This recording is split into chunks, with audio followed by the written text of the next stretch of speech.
I'm in Uganda right now. Whenever I go to a new country, I research the history of the flag. But when that turned into the rabbit hole of researching all African flags, it brought me straight back to elementary school and the trouble I had in memorizing all of them. Why do so many African flags have the same colors? For the answer, we have to look at history. What was the situation before this? Colonialism. The European powers had carved up the whole of Africa in a matter of decades, and the flag design was decided by these colonial powers. They want to show who owns the place. The British are in love with their Union Jack, so it really dominates the flag they put up there. You have this tiny little part reserved for the symbol of the place they're occupying, mostly something to do with nature or animals. The French are actually more subtle with their flag design than the British. But wait, I was in Uganda, so what about the Ugandan flag? It looks different, and I don't really know why, but I'm gonna find one and I'm gonna show you. Find some flags. Yeah, let's do it. We're at the hunt all day, finding flags. Come on! Finding flags! Finding flags!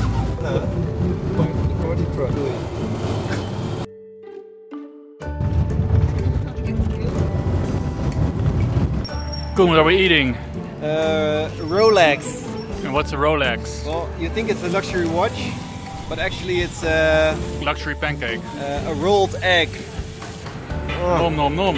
Eat it. I heard that some people don't put up flags because they don't like the government. It seems that we can't find it for now, so let's get back to the story. So you have a lot of these colonial flags, but if you look at the map of Africa and you look closely, there's one place that isn't part of any major colonial empire. There was a place that held back the might of the European advance, a place people called Abyssinia, and we now know by the name of Ethiopia.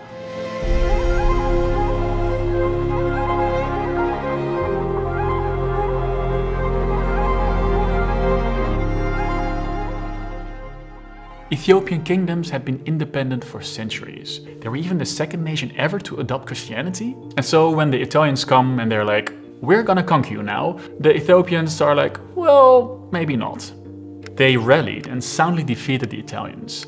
And they did this under a sort of banner with three colors, red, yellow and green. Sometimes after the battle, they made this banner in a European-style flag. And this is a big deal. An African nation, inferior in the eyes of the West, decidedly defeats a European power in open combat. Europeans had been defeated before, sure, but not been held off for good.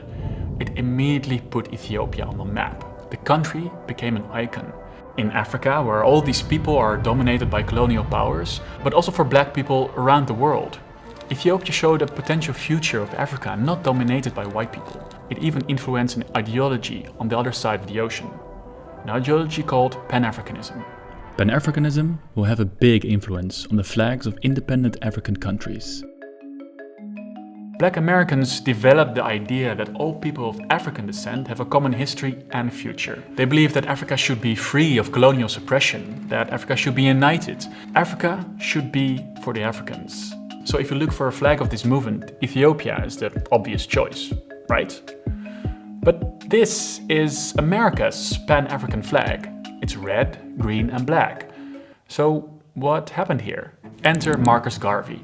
This is a black rights activist, visionary and prophet. This is not a nice time in America. It's a time of racism, it's a time of segregation, it's a time of lynching.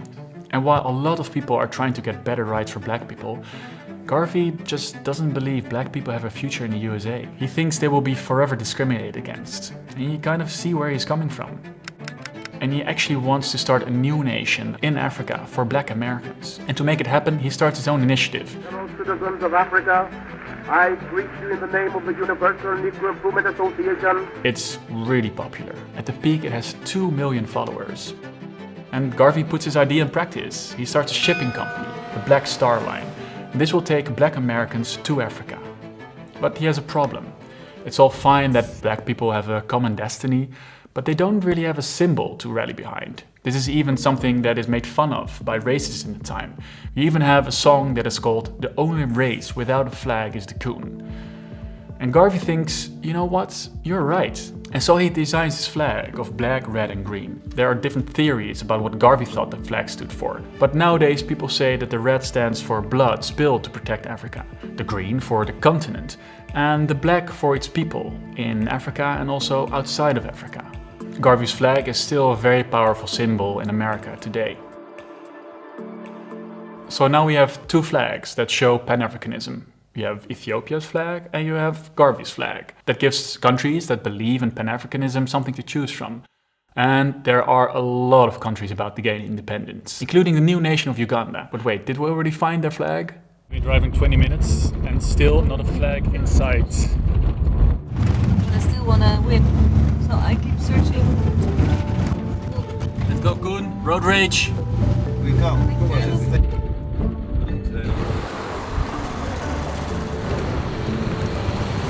I've been looking all around, no flags.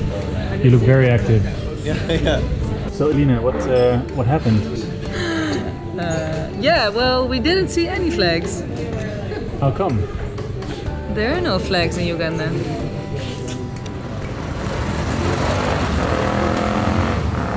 Okay, so after the Second World War we have a time of decolonization. It's the crumbling of the big European colonial empires. First, it happens in Asia, but soon in Africa as well. And you have millions of people that become part of new independent nations. You can really see that in the membership of the United Nations. In 1945 there are 51 member states. Fast forward 20 years and this balloons to 117 countries. And a lot of these countries come from Africa. So all these countries gain independence, but what will they choose as their flag? At long last, the battle has ended. Ghana is one of the first countries to gain independence, and its president is influenced by the ideas of Pan-Africanism.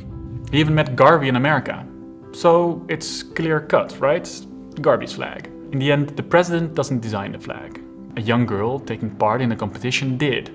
This girl turned to the great example of the continent, Ethiopia.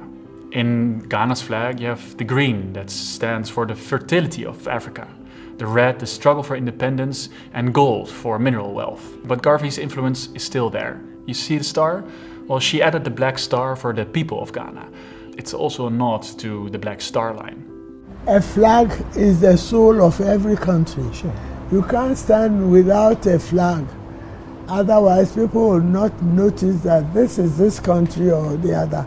Ghana really sets the scene, and a lot of countries follow it. Nations like Guinea, Mali and Cameroon. And even some countries that have changed their flag by now or exist in a different way, such as Rwanda, Zaire and Tanzania. Overall, Garvey's flag is a bit less influential than Ethiopia's, but you can still see it in Kenya and Malawi, in some flags that don't exist anymore, like the short-lived state of Biafra, but also really new ones, like South Sudan.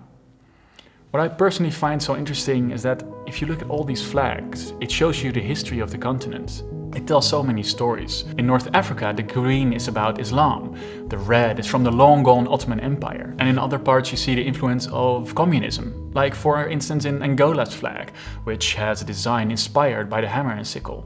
So, how does the Ugandan flag fit in all this? Turns out it's actually really hard to find the Ugandan flag in Kampala. This is why I'm sitting on the ground here next to a car, because you can find the flag and number plates. You have 3 rows of 3, black, yellow and red. The bird is actually a holdover from colonial times. There were so many cultures, kingdoms and languages in Uganda that the British needed something neutral, and they came up with the crested crane, which is now the national symbol of Uganda. And the colors? These were actually just from the ruling party that was in power when Uganda got independence. Might as well use just our own flag for the entire nation, I guess. Where the ruling party got their inspiration from, that I couldn't really find out. It's probable that the UPC was inspired by Pan-Africanism. Maybe they used part of Garvey's flag and part of the Ethiopian flag. I really don't know that for certain though. Flags can have a very big impact, for better or for worse. But I think in this case they show how a flag can inspire nationhood in states that in many instances were a jumble of different people and customs. And I think that's pretty cool. Looking through the origin stories of these flags meant I had to go through a lot of different explanations and compare sources. As a historian, that's what you're trained to do. Who is the author? Why did she write this? And what are her biases? For the past, that's hard enough. But it's even harder for current events. There are so many different media outlets covering stories that have some misinformation, bias, financial motivation, or political color. It's hard to know what the real story is. And that is why a good news aggregator app like today's sponsor Ground News is so helpful. I've been using Ground News to keep up with everything going on in the world. You have this feed of headlines from 50,000 different outlets from all over the world. And here's the cool thing. You can have all this content categorized and sorted in different ways to see through the spin and biases. Like you have this map where you can see how stories are being covered all around the world. There's also a thing where you can swipe through different headlines from a news event to see how different media are covering the same story. And it really shows you how the biases are working. And there's an extra feature to see what blind spots are in covering. Some media are just completely ignoring a certain event. And the best thing is, you can start using it completely free of charge. So if you want to be informed about current events happening all around the world, make sure to check out Ground News by visiting the link in the description. Or subscribe to get access to all the features I just told you about by going to ground.news/thepresentpast. And support a small team of independent media outsiders working to make the news more transparent. And I'll see you in the next one.